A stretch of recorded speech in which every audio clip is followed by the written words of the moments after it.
सुल्तान मसूद को जहर दिया गया है। तुर्कों के नए सुल्तान के इंतखाब के लिए जिद्दोजहद शुरू करनी पड़ेगी। तुर्कों का सुल्तान हम में से होगा।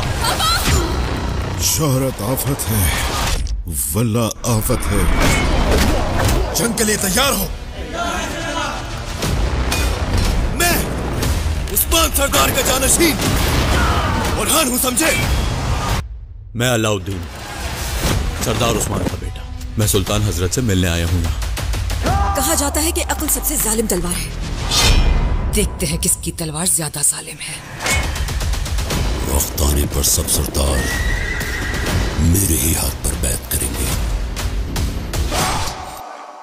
किताए, अतरानोस, इन कलों को जब फतह करेंगे तो फिर हम जल्द ही बुरसा फतह कर लेंगे उस्मान साहब। ए कदीम बुरसा,